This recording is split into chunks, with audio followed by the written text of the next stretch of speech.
warahmatullahi wabarakatuh. Sebelumnya perkenalkan, nama saya Nenti Asida, CGP Angkatan 7 SMK Negeri 1 Tonjong, Kabupaten Brebes. Nah, di sini saya akan menyampaikan tugas modul 1.4 yaitu aksi nyata tentang budaya positif. Aksi nyata budaya positif yang akan saya tampilkan yaitu tentang kesepakatan kelas, melaksanakan kegiatan 5S, dan diseminasi budaya positif di SMK Negeri 1 Tonjong, Kabupaten Brebes. Latar belakang kegiatan aksi nyata ini yaitu budaya positif di sekolah sangatlah penting untuk mengembangkan murid yang memiliki karakter kuat sesuai profil pelajar Pancasila yang dicetuskan sebagai pedoman untuk pendidikan di Indonesia. Untuk membangun budaya positif, sekolah perlu menyediakan lingkungan yang positif, aman, dan nyaman agar murid mampu berpikir, bertindak, dan mencipta serta secara merdeka, mandiri, dan bertanggung jawab. Selain itu juga dibutuhkan kolaborasi antara guru dengan kepala sekolah, rekan sejawat, lingkungan masyarakat, dan tentunya dengan murid itu sendiri dalam melaksanakan budaya positif ini. Kesadaran akan penerapan disiplin diri murid belum berdasarkan motivasi internal. Posisi kontrol guru pun belum sampai pada tahap manajer, melainkan sebagai penghukum dan pembuat siswa merasa bersalah. Sebagai pendidik, tujuan kita adalah menciptakan murid yang memiliki disiplin diri, sehingga mereka bisa berperilaku dengan mengacu pada nilai-nilai kebajikan universal dan memiliki motivasi internal. Murid yang memiliki disiplin diri berarti mampu bertanggung jawab terhadap apa yang dilakukan. Langkah-langkah yang bisa kita lakukan untuk membiasakan budaya positif adalah dengan mendiskusikan keyakinan sekolah dan keyakinan kelas serta menerapkan proses segitiga restitusi. Dengan demikian, langkah-langkah restitusi guru bisa membimbing murid untuk mengidentifikasi kebutuhan mereka, menyadari kesalahan dan mencari solusi yang nyaman. Rencana aksi nyata yang akan saya lakukan yaitu rencana aksi nyata dengan membuat keyakinan kelas yang berpihak pada murid melalui kesepakatan kelas dan melakukan kegiatan diseminasi kepada Dewan Guru SMK Negeri 1 Tonjong yang terdiri dari wali kelas, guru BK, dan tim STP 2K secara langsung di sekolah, kemudian bersama-sama menerapkan budaya positif di lingkungan sekolah. Tolak ukur dalam melaksanakan budaya positif itu adalah murid mampu menerapkan keyakinan kelas yang telah disepakati atas kesadaran sendiri, terwujudnya pembiasaan-pembiasaan positif sehingga mencerminkan karakter profil pelajar Pancasila. Hasil aksi nyata dari kegiatan budaya positif ini yaitu kegiatan membentuk keyakinan kelas melalui kesepakatan kelas, membuat siswa lebih bertanggung jawab pada keyakinan, dan juga menumbuhkan rasa percaya diri karena murid terlibat langsung dalam mengambil keputusannya di kelasnya. Kegiatan diseminasi kepada teman sejawat membuat teman sesama guru lebih memahami pentingnya menerapkan budaya positif dan bersama-sama menumbuhkan budaya positif di sekolah. Rencana tindak lanjutnya yaitu saya akan membuat keyakinan kelas melalui kesepakatan di kelas saya pada setiap tahun ajaran baru. Selain itu juga, saya akan memposisikan diri sebagai posisi kontrol manajer dalam menghadapi setiap permasalahan serta mewujudkan pembiasaan-pembiasaan positif di lingkungan sekolah. Selanjutnya yaitu dokumentasi aksi nyatanya. Yang pertama yaitu membuat keyakinan kelas. Waalaikumsalam warahmatullahi wabarakatuh. Kita akan membuat kesepakatan kelas yang kalian inginkan ya. Jadi kamu bisa tuliskan. Jadi kesepakatan kelas ini dibuat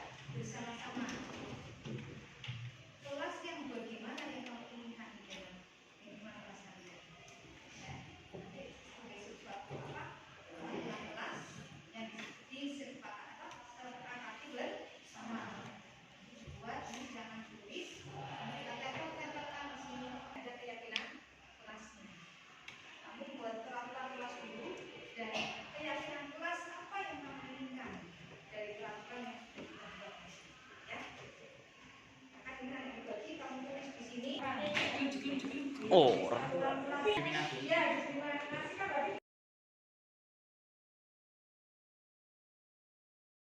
Itu dan selanjutnya yaitu melaksanakan kegiatan 5S, yaitu senyum, salam sapa, sopan, dan santun setiap pagi untuk dalam menyambut kedatangan siswa di depan sekolah.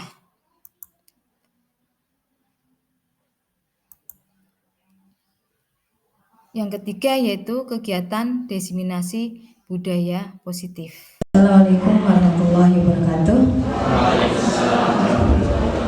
Yang saya hormati Bapak Ibu wali kelas, guru BK dan tim Budin yang merupakan nanti sebagai pionir di SMA tersebut ini. Terima kasih atas kedatangannya. Saya di sini mau menyampaikan hasil dari kegiatan program guru penggerak yang salah satunya itu adalah aksi nyata. Aksi nyata dari program guru penggerak itu harus mendiseminasikan, menyampaikan apa yang sudah saya pelajari untuk didiseminasikan ke sekolah tempat saya bekerja, itu seperti itu. Jadi salah satu program guru penggerak itu adalah aksi nyata.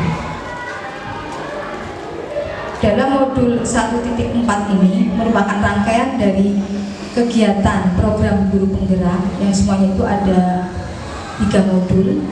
Ini merupakan modul yang pertama. Dan modul pertama itu ada sampai dengan 1.1, 1.2 sampai dengan 1.4. Nah, yang 1.4 itu adalah budaya positif, di mana saya harus membuat aksi nyata mendiseminasikan tentang budaya positif. Sebelum saya membahas tentang budaya positif lebih lanjut lagi, saya membuat berdiskusi dengan Bapak Ibu semuanya. Apakah Bapak Ibu setuju atau tidak setuju dengan pernyataan berikut ini? Yang pertama, hukuman dapat mendisiplinkan anak. Yang kedua, pemberian hukuman dengan hal positif seperti membaca atau membersihkan halaman sekolah dapat meningkatkan disiplin anak. Yang ketiga, memberi penghargaan dapat meningkatkan motivasi belajar anak. Menurut Bapak Ibu bagaimana? Silakan Bapak Ibu berpendapat supaya kita sambil belajar bersama. Nomor 3. Ya, gimana Pak? Halo Bapak Ibu. Pak Owi, Pak. Ya. Memberi penghargaan dapat meningkatkan motivasi belajar anak. Minimal dengan jajan lah. Nah, minimal. Kayak nek bocah cilik, nek bocah TK. Nah, aksi nyatanya pada saat saya ngajak anak saya untuk sholat, ya, untuk sholat ibadah sholat. Setelah dikasih jajan, dia semakin semangat. Pak, saya mau sholat, saya mau baca sholat. Artinya tadi setelah saya itu praktekan, dia sudah kebiasaan, nggak usah saya kasih jajan pun dia sudah berangkat sholat. Itu nomor 3 Bu. Dibanding dengan, anakku sholat kamu. Nah, ternyata setelah saya kasih hukuman, dia malah menjauh saya. Itu yang kalau pilih yang pertama dikasih hukuman. Ya, ya. Jadi saya pilih nomor 3. Ya. Bukan untuk memilih setuju atau tidak dari 3 pertanyaan tersebut, Bapak. Ya. Ya. Kalau tidak setuju, kenapa? Kalau setuju, alasannya apa? Ya, silakan. Waalaikumsalam warahmatullahi wabarakatuh.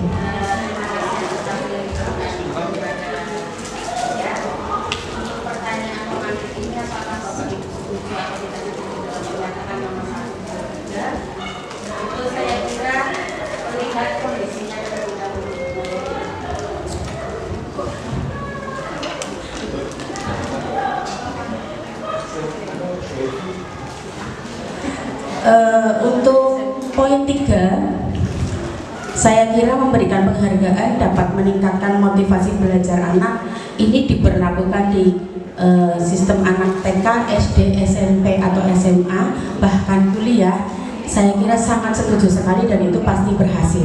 Kenapa? Yang namanya pemberian penghargaan itu kan secara tidak langsung kita menyatakan kepada anak-anak kita bahwa kita bangga dengan mereka.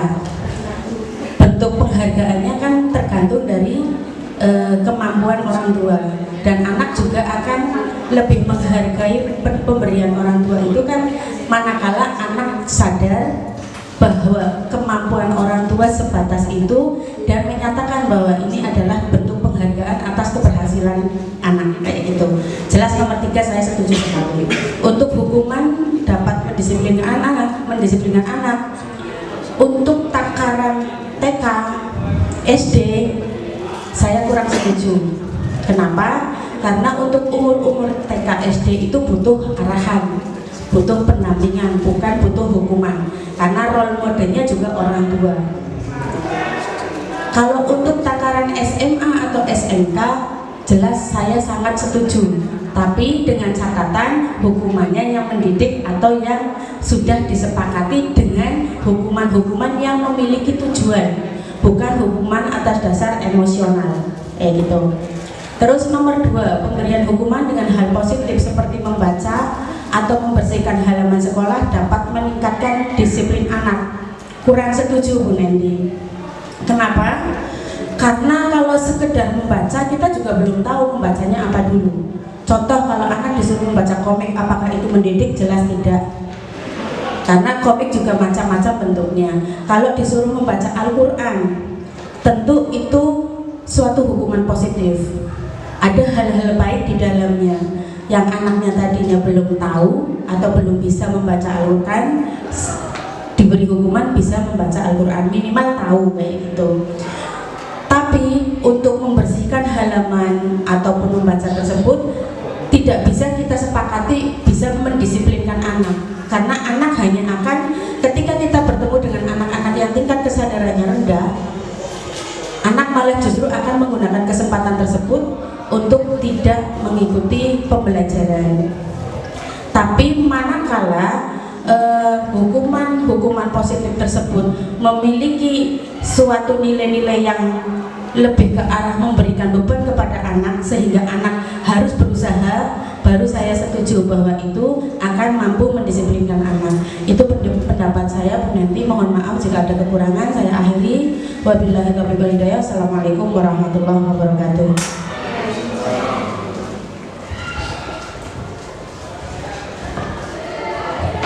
Terima kasih Bu Erna dan Pak Nawawi. Saya tidak akan menanggapi karena ini adalah pernyataan setuju atau tidak, itu merupakan pendapat kita masing-masing di Bapak Ibu. Terus selanjutnya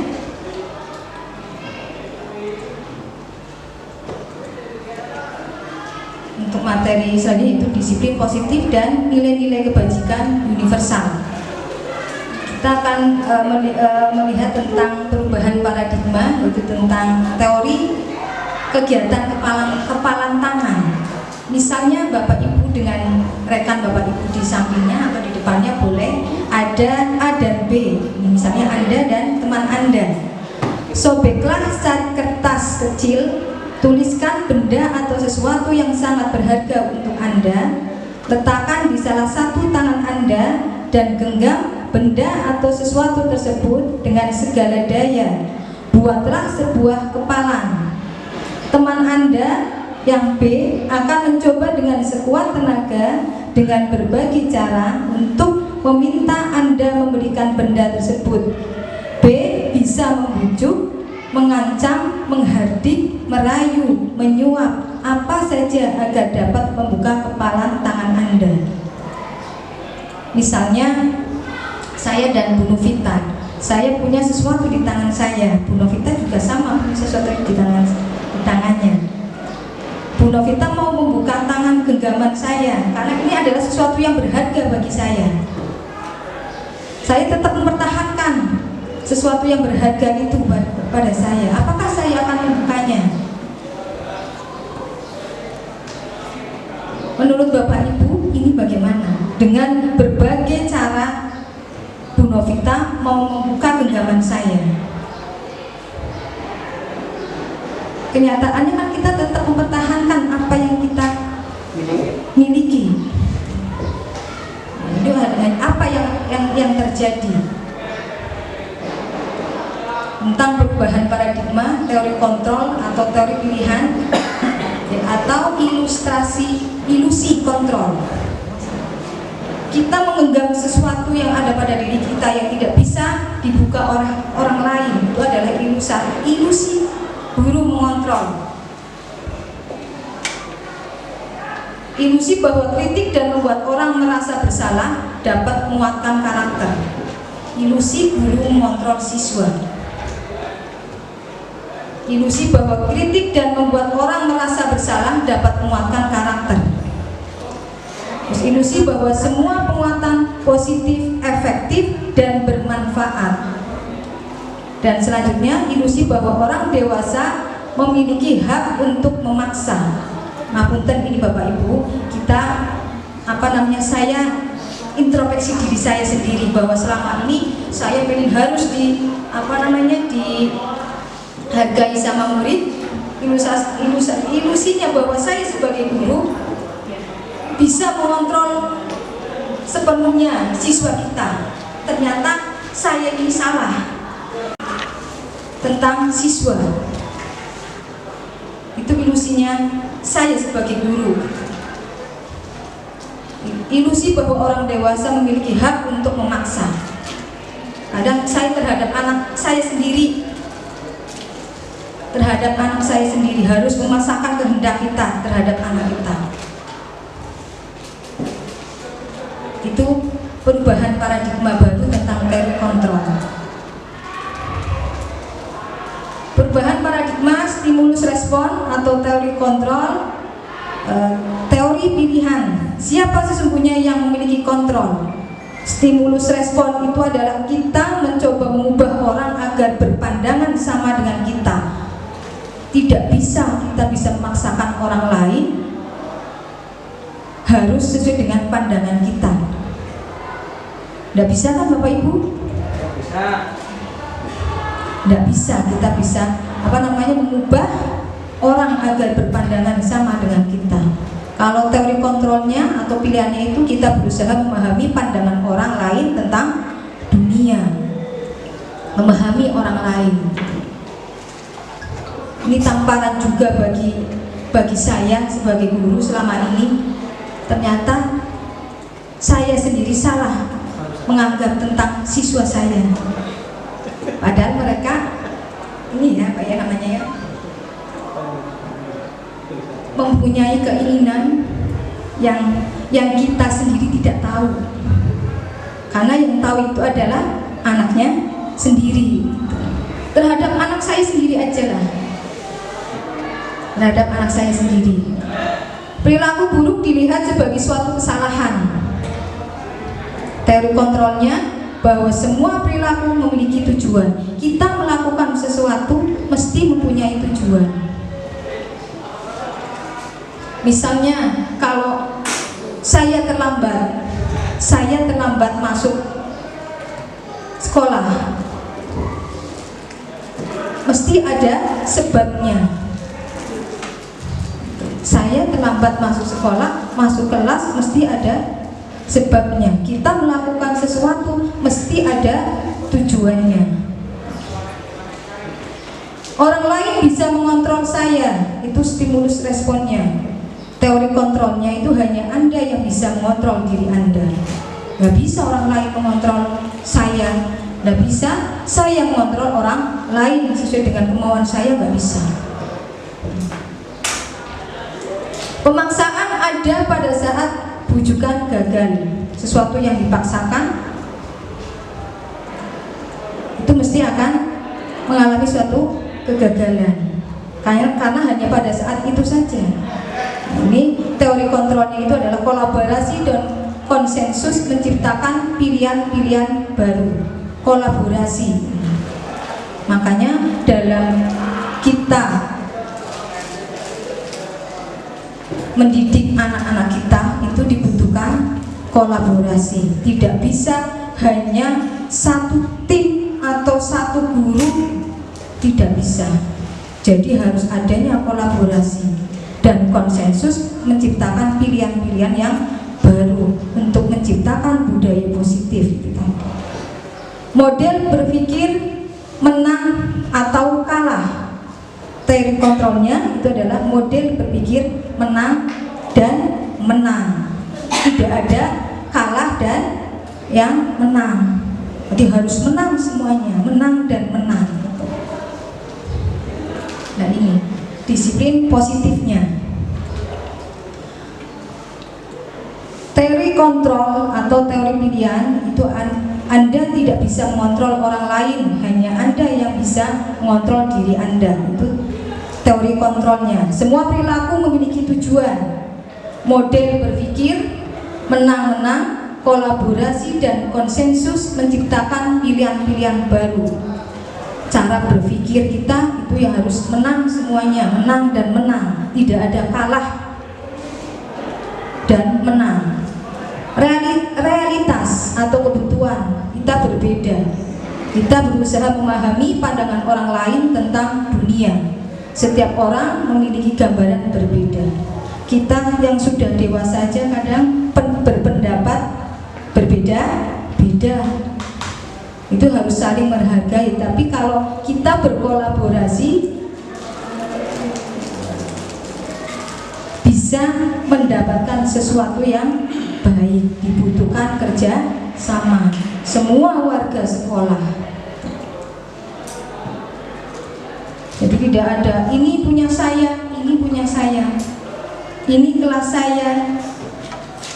Itu nggak boleh seperti itu. Karena ini adalah SMK Negeri 1 Tonjong yang semuanya ini ada guru, ada siswa, ada tenaga pendidikan, ada tenaga kependidikan. Berarti semuanya adalah unsur satu kesatuan warga SMK Negeri 1 Tonjong. Yang bisa memajukan sekolah kita ya adalah kita sendiri. Jadi bersama-sama. Kalau hanya 1-2 orang nggak bisa bakalan melakukan suatu perubahan ke arah yang lebih baik. Apa itu makna disiplin?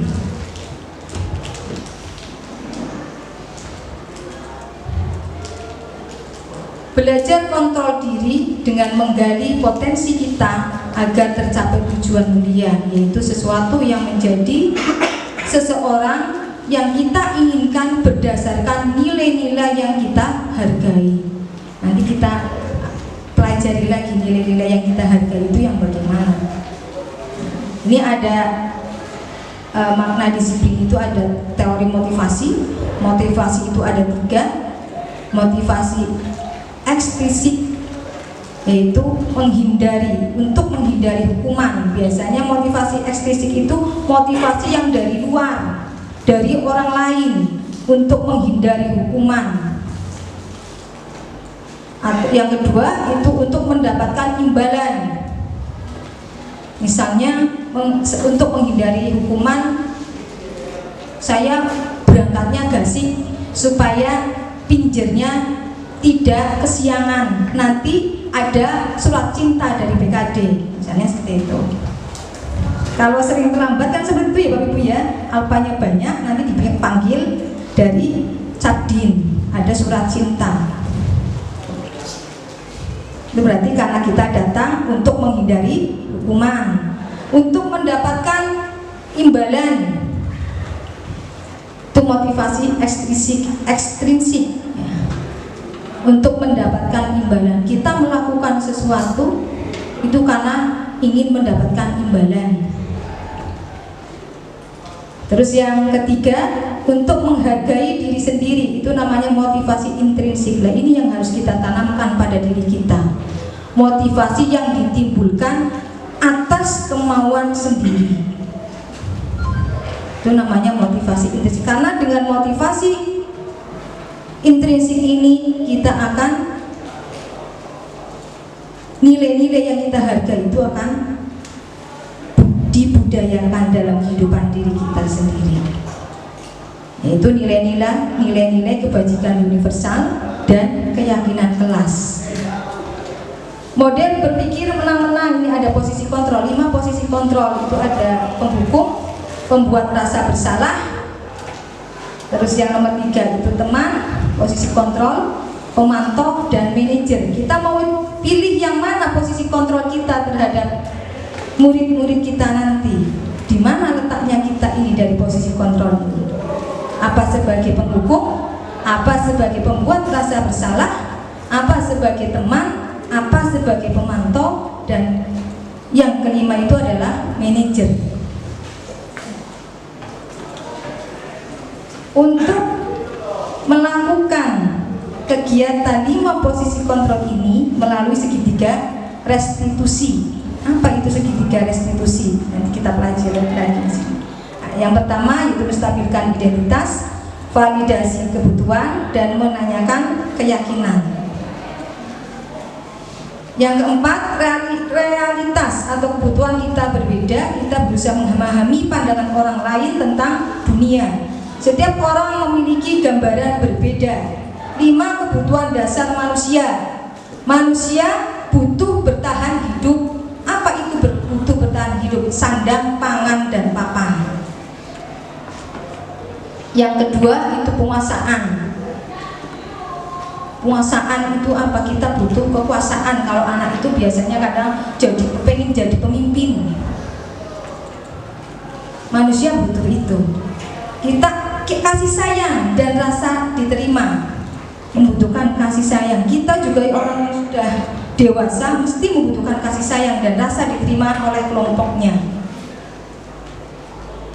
Terus yang keempat, kesenangan. Butuh kesenangan, butuh healing, butuh refreshing, dan kebebasan, merdeka. Tapi merdeka yang terarahkan, itu maksudnya. Nah, ini apa makna disiplin? Dalam budaya kita, makna kata disiplin itu telah berubah menjadi sesuatu yang dilakukan seseorang pada orang lain untuk mendapatkan kepatuhan. Kecenderungan umum adalah menghubungkan kata disiplin dengan ketidaknyamanan, bukan dengan apa yang kita hargai atau pencapaian suatu tujuan mulia.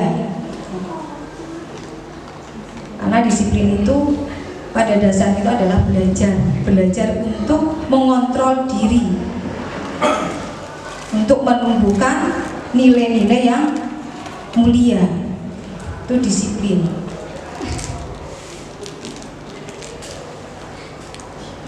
Nah, ini nilai-nilai kebajikan universal tadi yang dimaksud itu adalah menuju profil pelajar Pancasila. Jadi tidak hanya profil pelajar Pancasila itu untuk muridnya saja, tapi kita sebagai pendidik itu juga harus menanamkan nilai-nilai kebajikan profil pelajar Pancasila, yaitu beriman, bertakwa kepada Tuhan Yang Maha Esa, dan berakhlak mulia, mandiri, bernalar kritis, berkebinekaan global, bergotong royong, dan kreatif.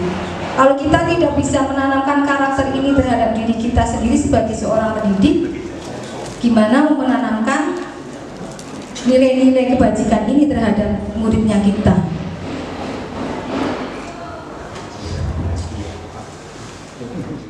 Itu adalah eksternal dan akan ada faktor ketergantungan. Contohnya tadi yang diungkapkan sama Pak Nahrawi, menyuruh anaknya suruh sholat, nanti dikasih ini. Jadi nanti kalau tidak dikasih sesuatu, nanti anaknya tidak sholat. Berarti itu termasuk hukuman. Pengaruh jangka pendek dan jangka panjang. Penghargaan itu merupakan hukuman.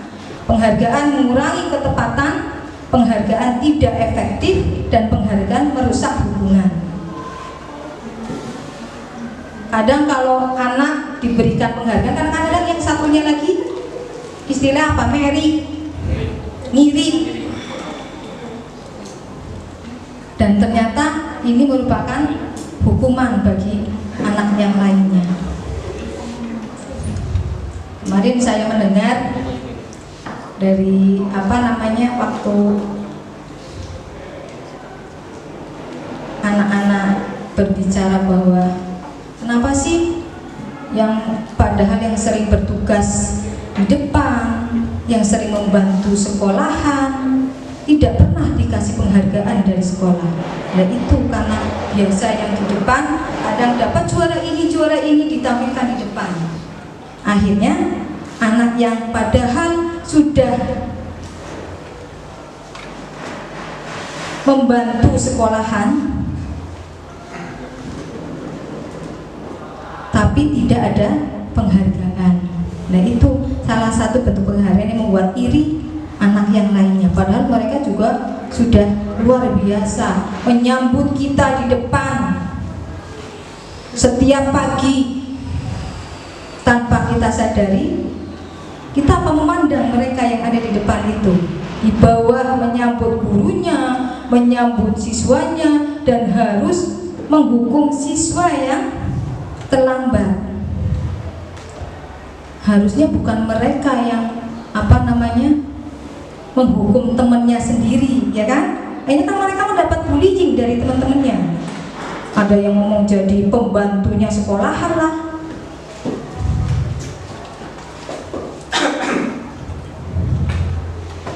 Itu tanpa kita sadari, saya juga salah. Saya sebagai guru juga salah.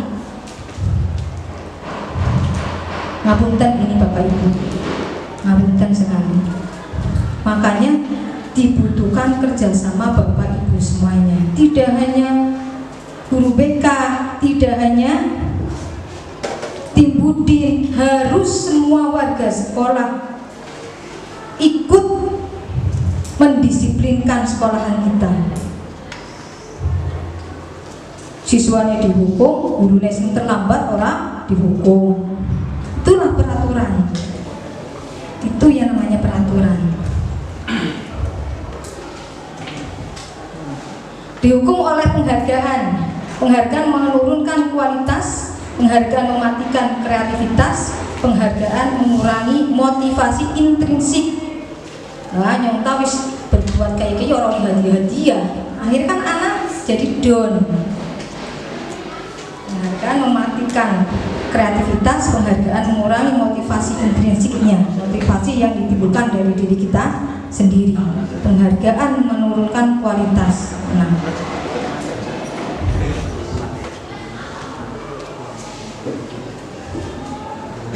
ini tidak hanya diterapkan dalam kehidupan kita di sekolah, tapi di lingkungan keluarga kita sendiri. Mesti kalau kita memberikan suatu hadiah, itu harus diberikan semuanya. Mesti anak kecil juga ada Mary, nah aku kok di main, mesti itu. Mesti.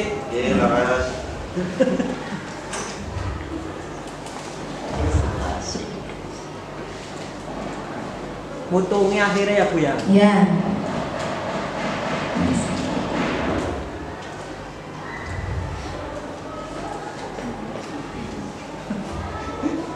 Ini ada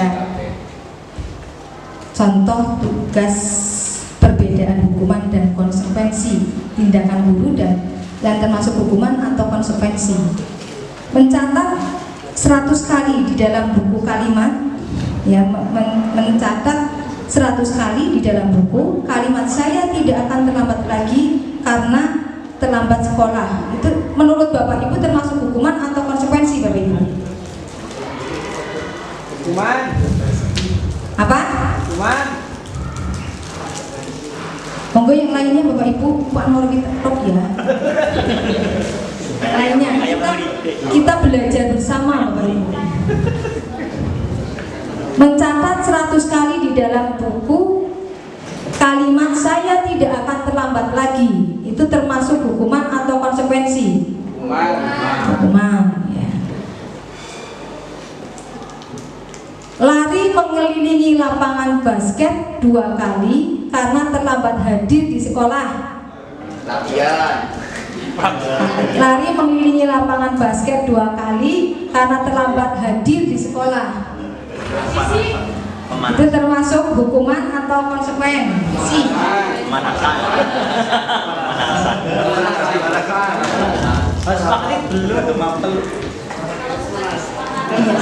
Kalau sudah sepakat berarti konsekuensi.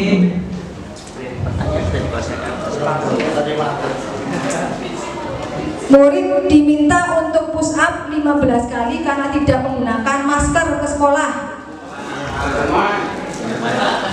Mau aturannya wis digawe apa turun? Ada aturan wis digawe, disepakati berarti konsekuensi.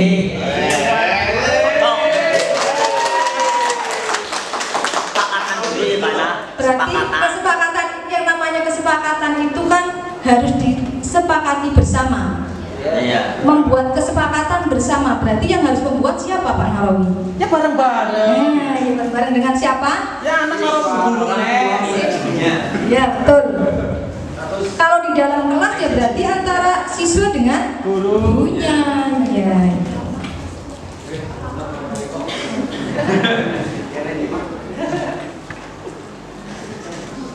Nah ini jawabannya.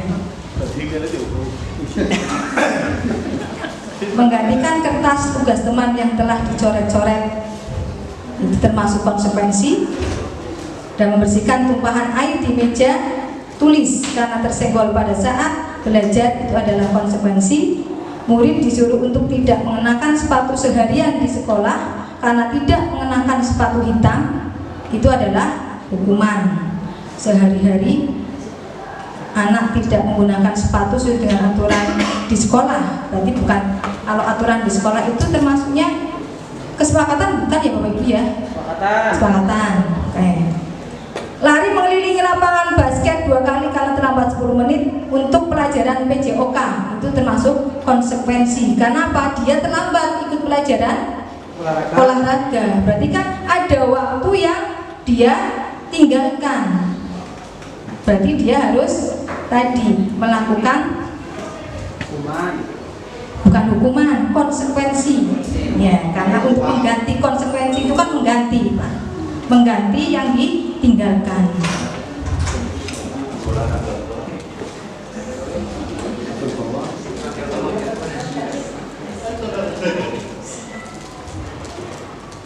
Ini perbedaan hukuman dan konsekuensi. Hukuman sesuatu yang menyakitkan harus terjadi, konsekuensi itu sesuatu harus terjadi. Membuat anak sakit fisik maupun hati untuk jangka waktu yang lama. Kalau konsekuensi itu membuat anak merasa tidak nyaman dalam jangka waktu pendek. Karena misalnya tadi mencoret-coret kertas temannya, berarti kan harus mengganti kertas temannya. Sudah selesai, waktunya pendek. Anak membenci kedisiplinan, anak akan menghargai disiplin. Itu kalau konsekuensi. Paksaan, hukuman itu paksaan. Stimulus, ini tanggapan. Mendorong anak menyakiti diri sendiri, mendorong anak menyakiti diri sendiri, itu hukuman. Konsekuensinya mendorong anak agar mudah menyesuaikan diri dengan lingkungannya.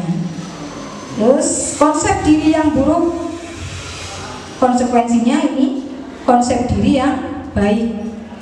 Kalau hukuman anak belajar untuk menyembunyikan kesalahan, konsekuensinya anak belajar untuk mematuhi peraturan. Hukuman ini anak biasanya ngotot, marah, rasa bersalah, dipermalukan, merasa tak dihargai.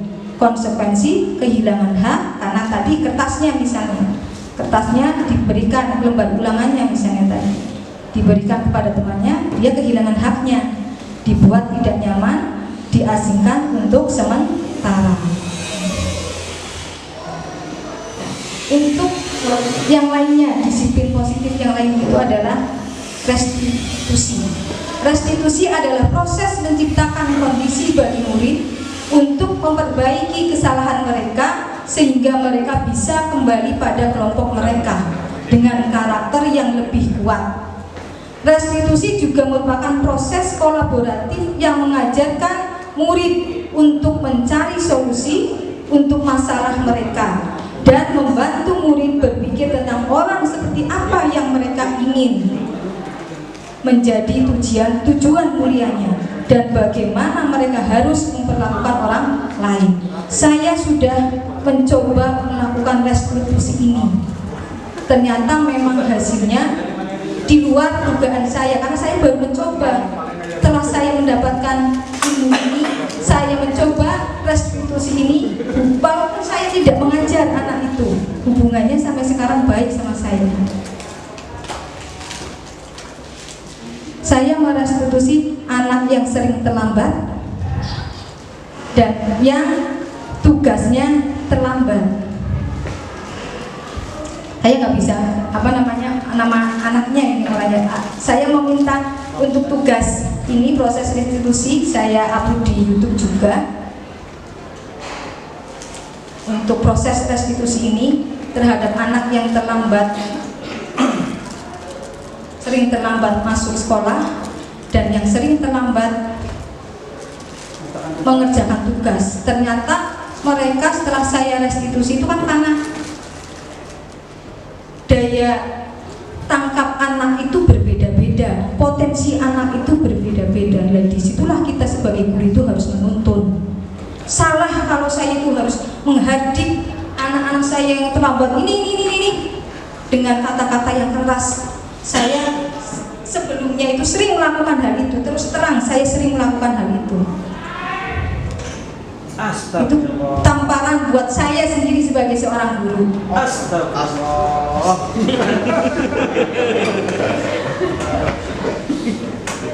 Ternyata setelah saya restitusi anak itu, saya perlihatkan videonya ya Bapak Ibu ya. Videonya.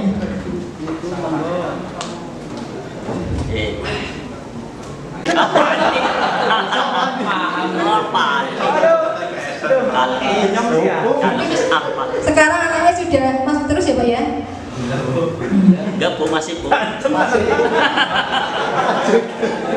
Yang namanya proses perubahan itu tidak sekaligus, bertahap. Bertahun kita aja yang sudah tua, perubahan itu harus bertahap, kan? Perangkat pembelajaran suruh dilengkapi aja itu kan bertahap. Tidak semuanya bisa melakukan. Dan itu introspeksi diri kita sendiri itu, kan? Apalagi siswa yang masih butuh dituntun.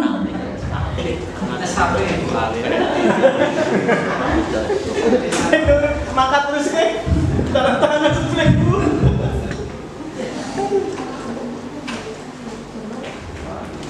TPSM 1. Soalnya nangkap Bu. Ada ini satu lagi yang terlambat, sering terlambat menemukan tugas karena anaknya memang kemampuan anak itu berbeda-beda. Dan latar belakangnya saya setelah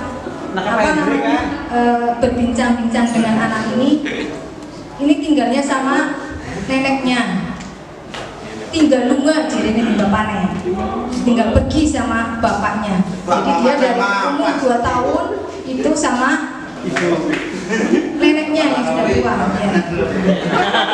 Nama mana kan di? Ibunya Bojomani. Oh, halo. Makanya itu kan dari sini kita harus bisa menggali. Ngapunten Bapak Ibu ya semuanya, ini untuk rahasia kita semuanya.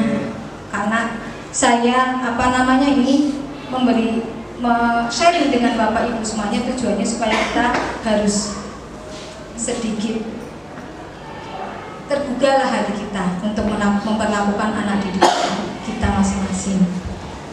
Gimana kadang-kadang tak pusing kebun bocah. Kita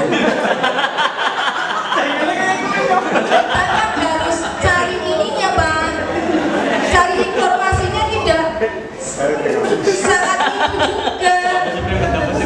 Yang namanya proses restitusi ini panjang ya. Kita harus mencari informasi latar belakang anaknya dulu, kenapa dia melakukan hal itu.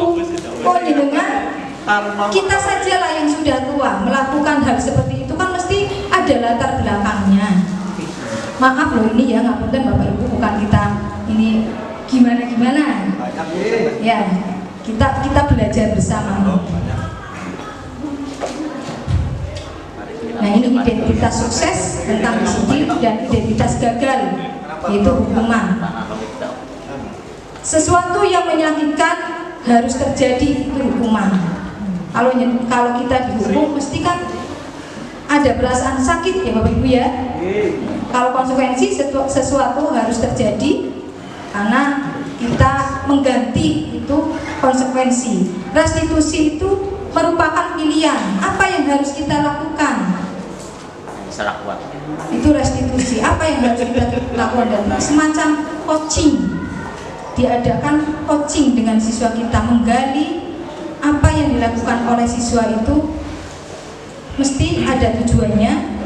Nah, inilah proses restitusi, ada tahapan-tahapannya. Apa kita sebagai penghukum, sebagai teman, sebagai manajer, siapa lagi Bu? Sebagai teman ya. Terus rasa bersalah, ya, pembuat rasa bersalah. Nanti kita pilih sendiri untuk introspeksi saya terutama.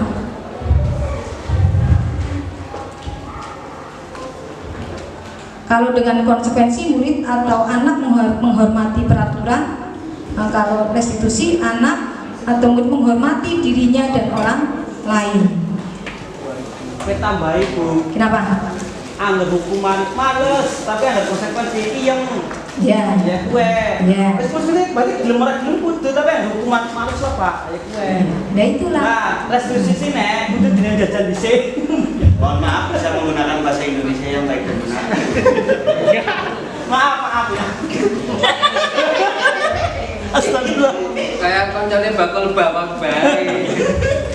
Nah ini ciri-ciri restitusi, bukan untuk menebus kesalahan, namun untuk belajar dari kesalahan, terus memperbaiki hubungan, tawaran bukan paksaan. Itu restitusi. Menuntut untuk melihat ke dalam diri, mencari kebutuhan dasar yang mendasari tindakan. Terus restitusi diri adalah cara yang paling baik dan fokus pada karakter bukan tindakan. Fokus pada solusi. Terus mengembalikan murid yang berbuat salah pada kelompoknya, jadi tidak merasa terkucilkan. Yang ketiga ini keyakinan kelas.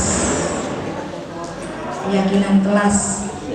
Saya sudah tadi praktek keyakinan kelas itu ternyata anak antusias sekali tadi mana di kelas 10 DKP 1.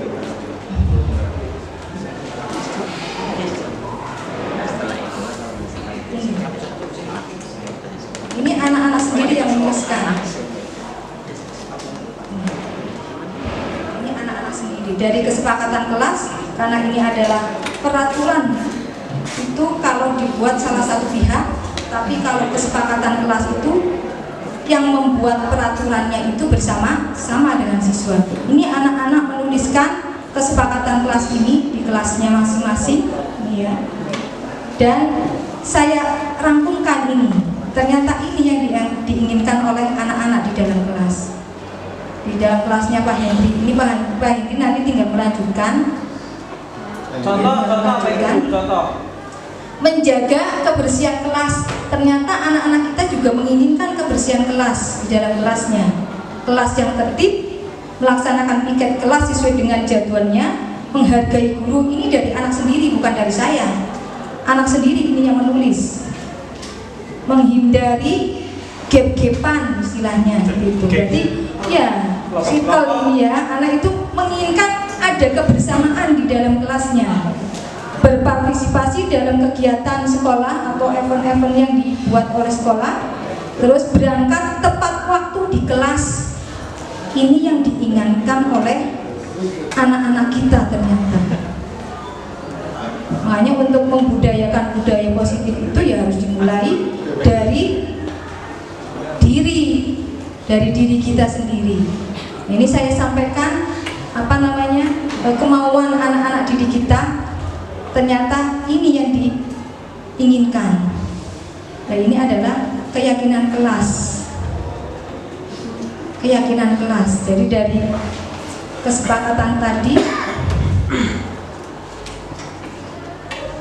keyakinan kelas yang diinginkan oleh anak-anak itu akan muncul saling menghargai, bertanggung jawab, Ini kan ada sopan dan santun katanya di dalam kelas, kerjasama dan kreatif, saling menghormati dan saling menghargai, ini intinya.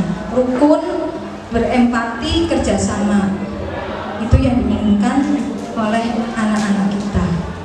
Ternyata kalau anak-anak kita diajak seperti ini ya malah semangat, dia menulis sendiri-sendiri. Itu akan jadi aturan, Bu. Kenapa? Itu akan jadi aturan atau gimana? Keyakinan bersama, Pak. Namanya keyakinan kelas. Kalau peraturan itu kan seolah-olah hanya satu pihak yang membuat. Tapi kalau keyakinan kelas itu adalah bersama-sama membuatnya. Ini nanti bisa dilanjutkan Pak Hendri, karena ini anak-anak menginginkan seperti ini, dibuat nanti ditempel di dinding kelasnya, kelas 10 DKV 1.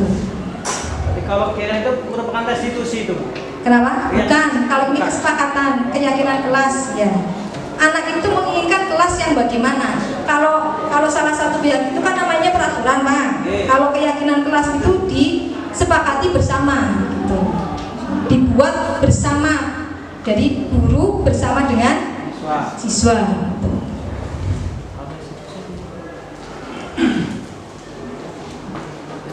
Mengapa tidak peraturan saja? Mengapa harus keyakinan kelas?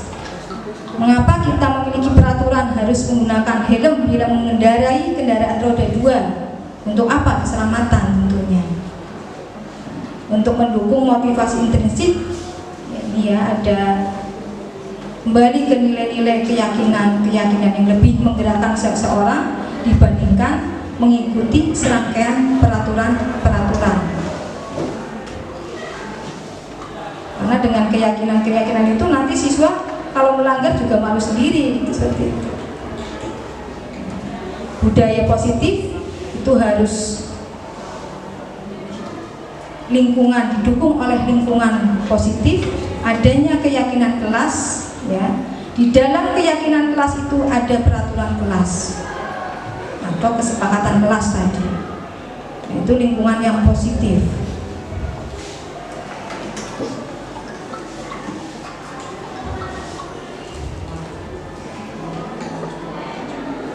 Pak Andri, silakan lanjut sama Pak Andri ini. Mohon maaf yang sebesar-besarnya, karena saya juga adalah belajar. Kalau ada kata-kata yang tidak berkenan, terima kasih. Wassalamualaikum warahmatullahi wabarakatuh.